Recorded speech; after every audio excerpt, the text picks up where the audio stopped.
Hello, everyone, and thank you for joining us today for our Dynamics GP coffee break about multi-currency. My name is Tess, and I'm the facilitator today. If you have any questions during the presentation, please type them into the questions area in the control panel on the right-hand side of your screen, and we'll answer questions at the end. The session will be recorded and will be posted on our blog later this week. So I'd like to introduce you to Don McNulty, who is a solutions architect on our Dynamics GP team here at Encore. So Don, over to you. All right.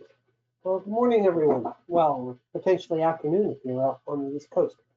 So today's topic is going to be on multi-currency. Got a few things to do quickly, so I will just go like this.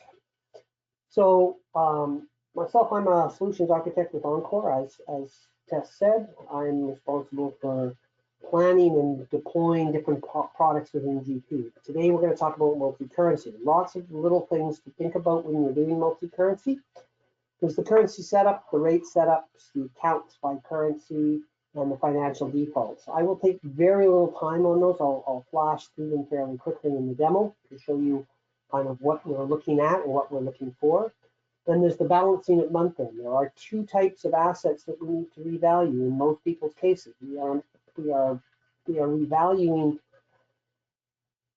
monetary assets, which are your cash, your accounts receivable, accounts payable. You probably won't be revaluing any of your historical assets, which are your non-monetary, and you're probably not revaluing anything on your income statement. So really there are, and inside there are two types. There's a realized and an unrealized. And the realized ones are the ones on the cash account. Great Plains does not auto-recognize foreign exchange gain and loss on cash accounts. It does auto-recognize foreign exchange gain and loss on accounts receivable and accounts payable, so those would become unrealized gains and losses. So that's the differential there. So the two setup runs that we got is we have to run one for the subledgers and one for cash. And then I'll talk a little bit about how we're supposed to balance our account so that we know that we've got the correct information. So without too much more, I will pop over to a demo and go like this. Close that. All right. So underneath when we start the system, we go into currency. Underneath the setup, underneath the system, we have three toggles that we need to be concerned with. And they are these ones inside here. We don't worry about the euro relationships. That was done when the euro first came into play back in the 90s. So we don't need to worry about those, but the top three we do. Underneath the currencies, we have different currencies that we can assign. These are the demo currencies. Hopefully, if you are using multi-currency, that you are using CAD and USD, which are the two that I'm going to be talking about today. Now, I just want a little setup for this, is that this is my functional currency in my demo environment. All my data is in US dollars. And then on the flip side of that, I'm going to be dealing with the Canadian dollar accounts for the multi-currency. So in most people's cases in Canada would be opposite to that, but they would be the same here in the States. Once we've set the currency up, the next thing that we have to do is we have to set up the exchange table. When we set up the exchange tables, we have different ones. And I'm going to talk about the average one. So we've got it.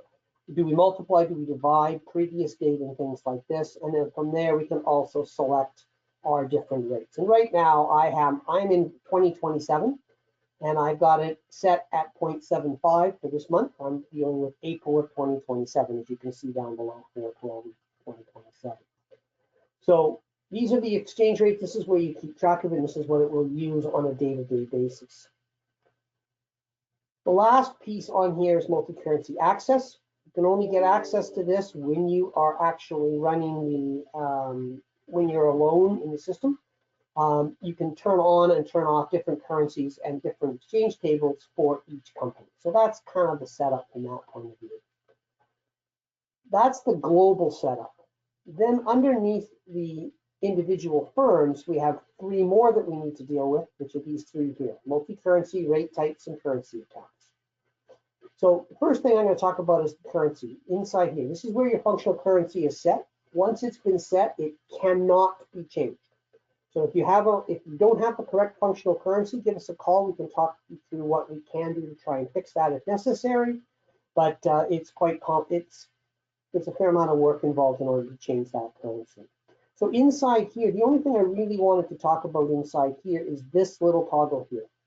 This little toggle right here, which says use rates without adding to a table, is important in order to run the exchange gains and losses. And the reason you need that is that when you get a bank transaction, the bank transaction that you get on a bank transfer, for instance, from a US account to a Canadian account or Canadian to a US account, the bank sets the rate, you do not. You do not want to use that bank rate for a whole bunch of other transactions. You only want to use it for the one transaction. So we have to turn this on. By default, it is turned off. And then we give it a quick password so that nobody does this by accident. They have to know the password. I keep it usually simple, something like FX for foreign exchange, but we do need to turn this on. These three are automatic, and I'm just going to talk about these are the rate type IDs. So we can do with that. Once we've done that, we set the averages down here and set everything to average to default, and we go OK. Second one, rate types. When I look at a rate type and I grab an exchange table, and I'm going to take the Canadian average, this is where I assign that rate type to this particular exchange currency. This is important because it allows you to push things through. You can set the GL codes here for your gains and losses on foreign exchange, but most people do it at the currency level rather than at the exchange rate table level. You can do it at the exchange rate table if you need more detail on your foreign exchange gain and loss. Last one that I want to talk about is the currency accounts.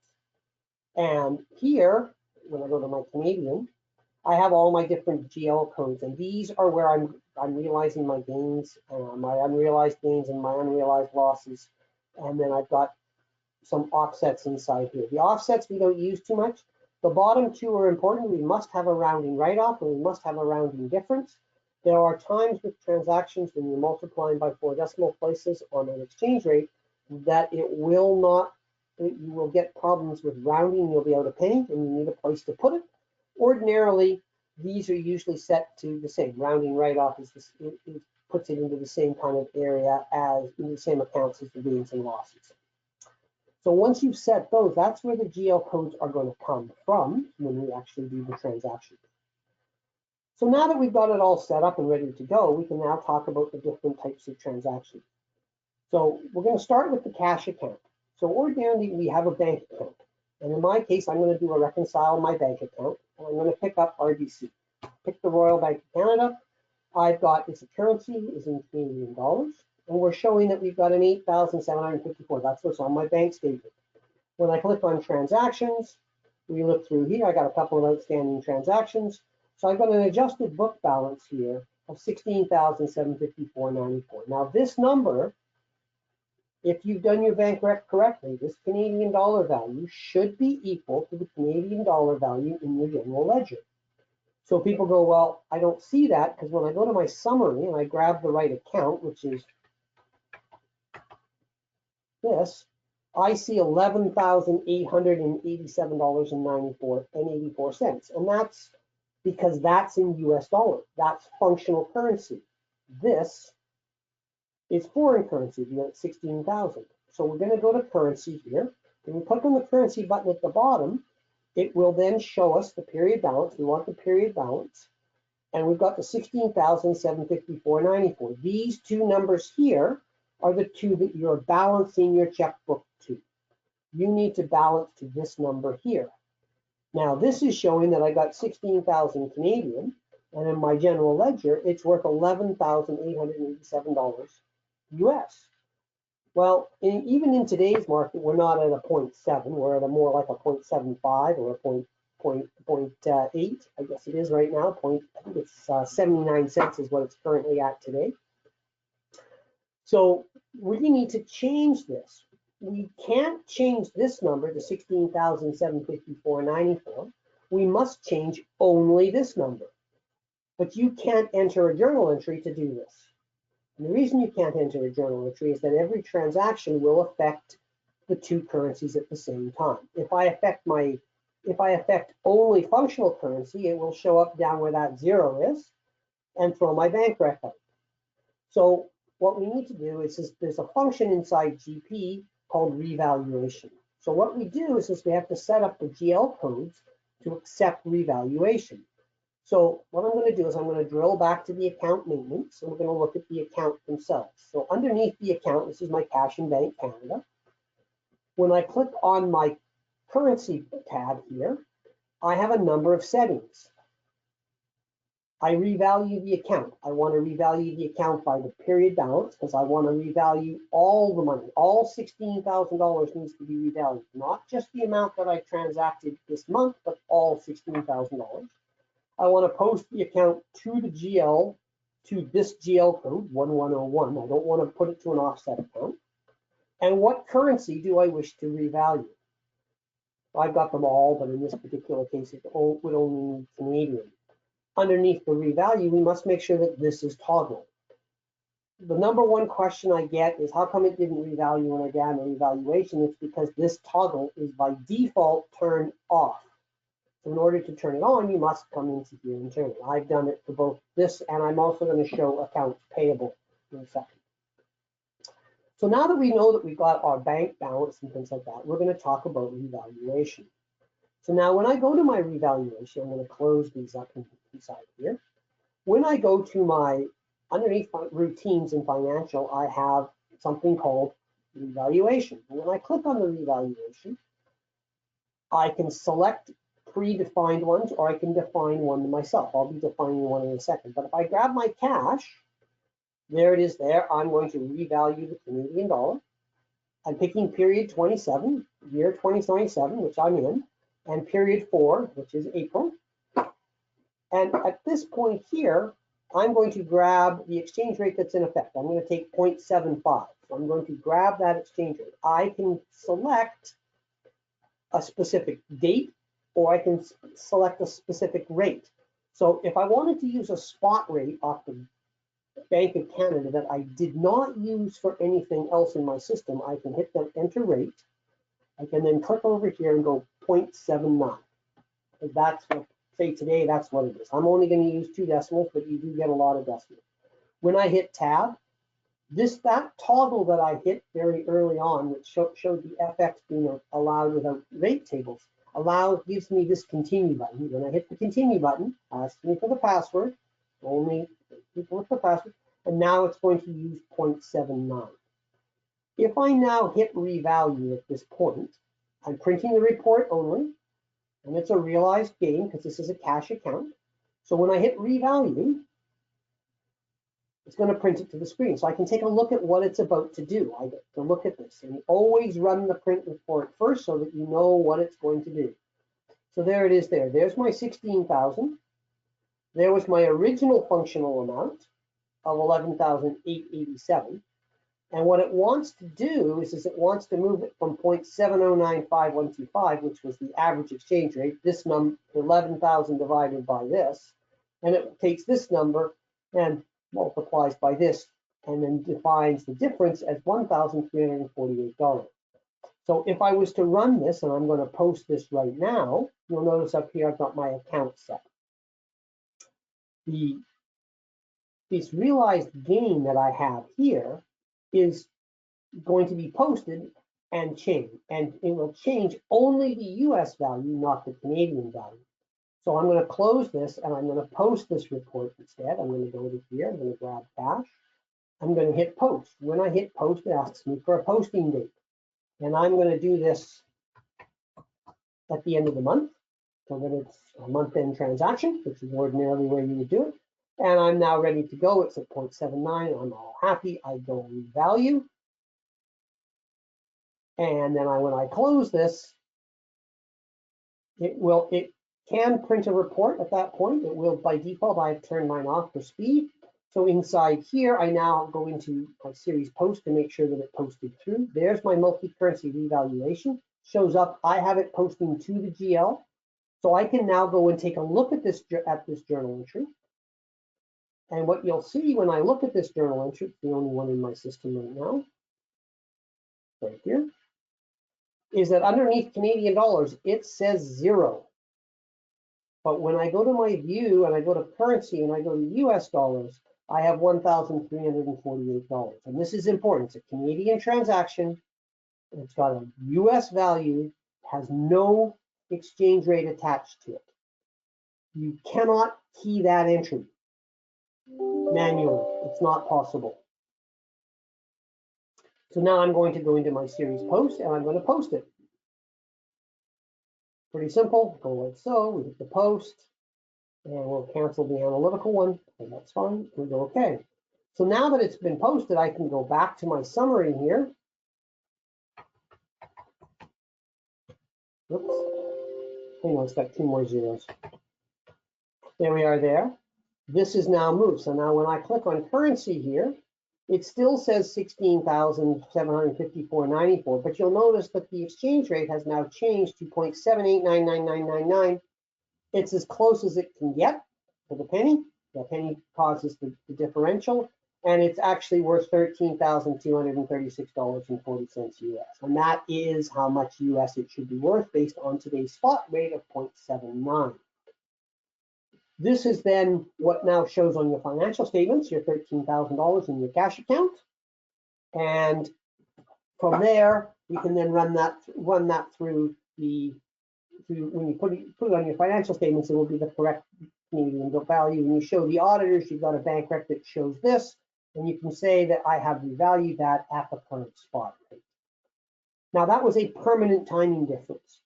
It's permanent because nothing will make that change.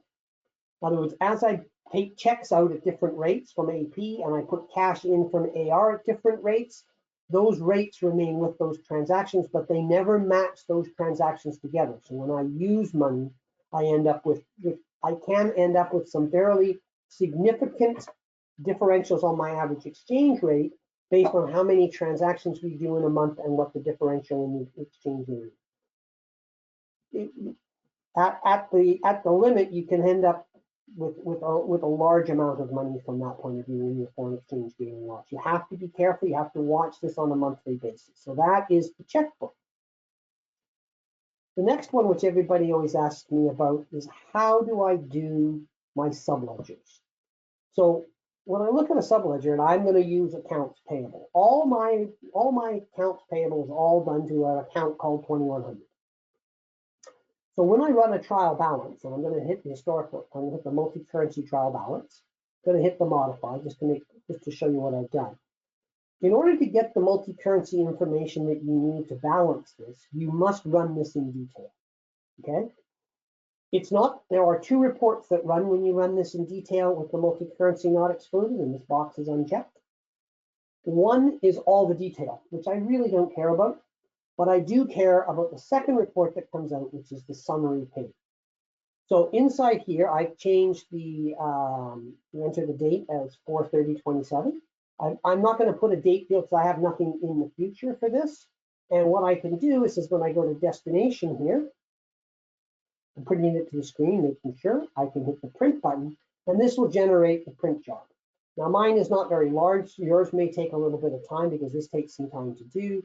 And it flows through and it shows you here all the US, and then at the bottom it shows you each of these. Now, when I close this, and I'm just going to close it right now because there's lots of transactions on it, there's like 19 pages, I'm going to go close. I get another report, and this is the report that I care about.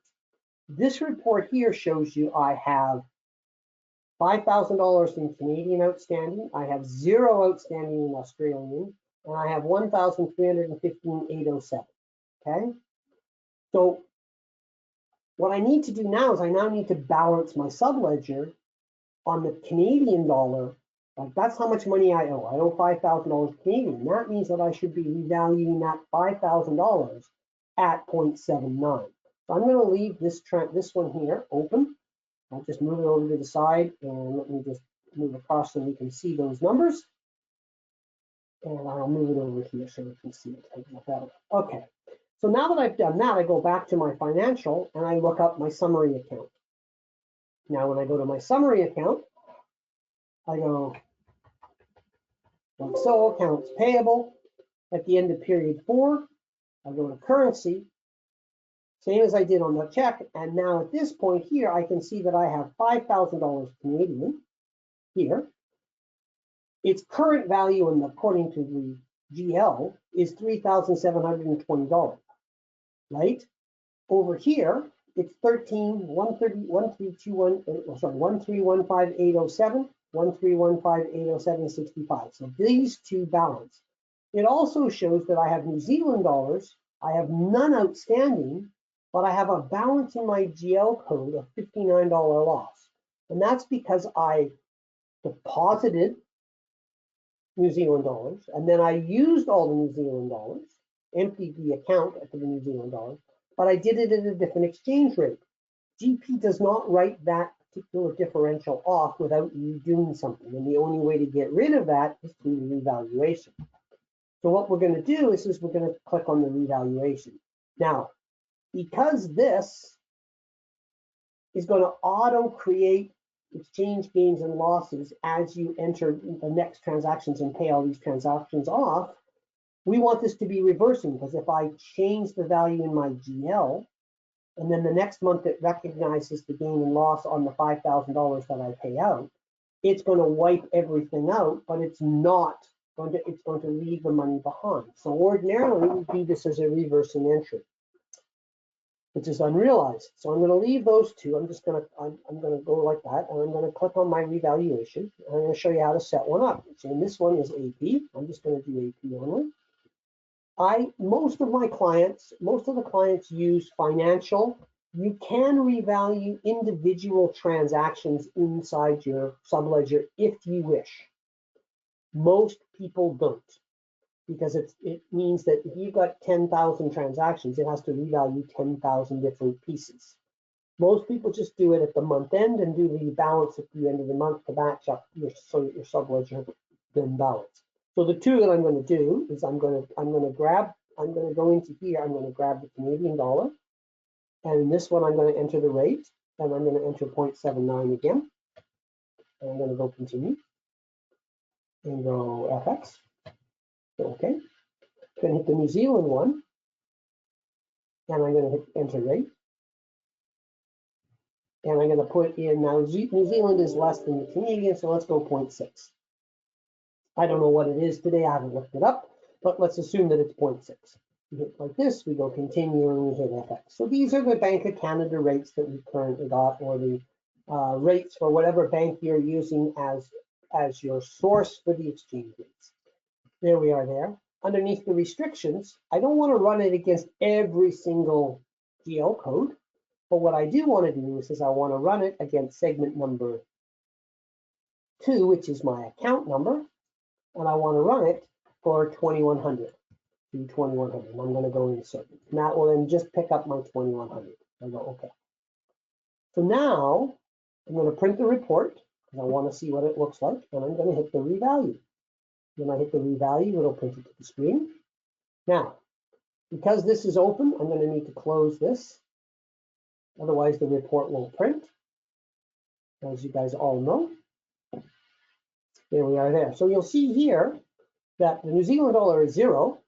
Average exchange rate 0, the functional amount's $59.84. Well, 0.6 times 0 means I got a $59.84 loss or gain, so I have to do that. Inside here, 0.79, I need to move it by $230 to make this into 0.79 of 5,000. So this looks good to me, so I think this is fine. So I can post this if I wish. I can bring this down, click on the AP, I hit the post. And when I hit the post, it says 0430.7. But you go, oh, but this is an unrealized loss because I want it to reverse the next month because my account payable subledger will automatically self-correct itself over time as I pay my transactions off. So I'm going to reverse this on 0501.27, put it into the next month. And then I just click on the revalue, hit the post, and I'll close this. And then again, underneath my series post, I will have that one there. I'm not going to look at it. It'll look exactly like it did before. And we'll hit the post button here. And cancel that one. And now I close this. So now what I can do is I can go back to my summary inquiry. For those that don't know, when you post in the general ledger, you must close and reopen the summary for it to actually work properly. Whoops, one more zero down. Here we are. We take period 4. We go to currency. There it is there, 0, 0, and 0, which is what we expected. That's good. That's a bonus. This one is 5,000.7939.50. The 13 or 131580765 hasn't changed, and that matches up to my subledger. So at this point, my subledgers are now balanced. I'm balancing this number against my payables, and I'm balancing this number against my payables.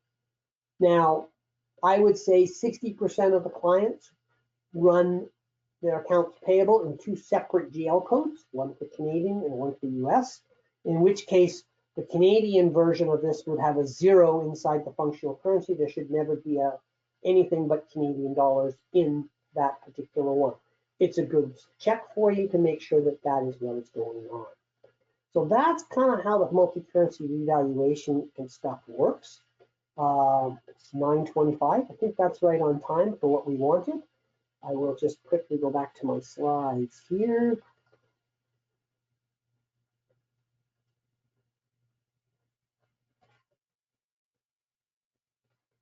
And the next thing is, do we have any questions? Tess, any questions? Thanks, Don. Yes, we've had one question come in, but if there's any others, please submit them in the control panel. So the first question is, do I have to manage the exchange rates myself, or is there a third-party tool that automatically updates them? There is a third-party application. There's a couple of third parties that will actually auto-update the exchange table for you. And you can download them from different locations. One location is the Bank of Canada. Rockton Software has one. It used to be part of the Olympic product. You used to be able to get it from Olympic, but Olympic got bought by Rockton. So Rockton has one. Can't remember the other ones. Patty might remember the names of them, but there are a couple of them out there that allow you to do that. And you set them up, and then they'll go out to the websites on a daily basis, daily, weekly, hourly, daily, weekly, whatever you wish, or monthly, depending on how often you need them to be done. And they will then update your exchange rates based on the ones that you ask it to do so. So yes, there is. Most of my firms don't tend to update that often. They tend to update on a weekly basis, and they tend to do it manually. Most firms are running 1 or 2 currencies. In other words, if you're a Canadian company, you tend to have a US bank account and a Canadian bank account. You might do something in euros, but not very often. Most of your product is then done in US or Canadian dollars. In the US, it's less likely that you have multi-currency turned on. If you do, then it will depend on whether you're working with Mexican peso or whether you're working with the euros or the Canadian dollar. So really depends on where you are in the world as to how many different currencies you have. So that's really the question there. Okay. All right, thanks, Don. That is the only question that has come in. So thank you. If you could go to the next slide, I think it's just highlighting the upcoming webinar on December 7th, and that can be accessed on our events page on our website. So thank you for your time today, Don, and thank you to everyone who joined us today, and we'll see you next month. All right. Thanks all. Thank you. Thanks.